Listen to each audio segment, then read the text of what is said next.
ಸಿರಣ, ನೀವು ಕೆಲವೊಬ್ಬರಿಗೋಸ್ಕರ ನಿಮ್ ಗೌರವ ಕಳ್ಕೊಂಡು ನೀವು ಒಂದು ವಿದ್ಯಾಸಂಸ್ಥೆ ನಡೆಸ್ತೀರಿ ಅಣ್ಣ. ಈಗ ಒಂದು ನಿಮಿಷ ಅಣ್ಣ, ನೀವೊಂದು ವಿದ್ಯಾಸಂಸ್ಥೆ ನಡೆಸ್ತೀರಿ, ರೇಣುಕಾ ಪ್ರಸಾದ್ ಸರ್ ನಡೆಸ್ತಾರೆ, ಪುಟ್ಟಸ್ವಾಮಿ ಅವರು ನಡೆಸ್ತಾರೆ. ನಮ್ಮಲ್ಲಿ 10 ಜನ ಡೈರೆಕ್ಟರ್ ವಿದ್ಯಾಸಂಸ್ಥೆ ನಡೆಸ್ತಾರೆ.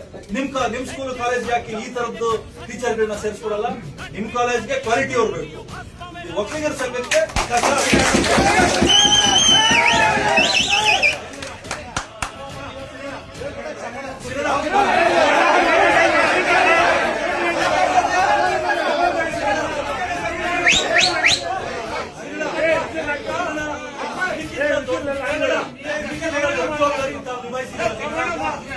ಇದಕ್ಕಿಂತ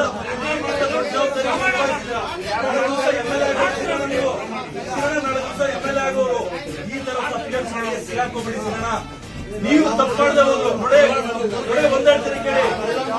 ನೋಡಿ ಸಿರಣ, ಆ ಓಡಿಯೋದು ಎಷ್ಟು ಅಪರಾಧ, ಆ ಓಡಿಯೋದು ನೋಡೋದು ಅಷ್ಟೇ ಅಪರಾಧ. ತಲೆಯಲ್ಲಿ ಇಟ್ಕೊಳ್ಳಿ. ನೀವು ತಪ್ಪು ಮಾಡೋರ ಜೊತೆ ಇದ್ರೆ ನೀವು ತಪ್ಪಿತಸ್ಥರೇ. ಕಾನೂನು ಪ್ರಕಾರ ಆಯ್ತಣ್ಣ.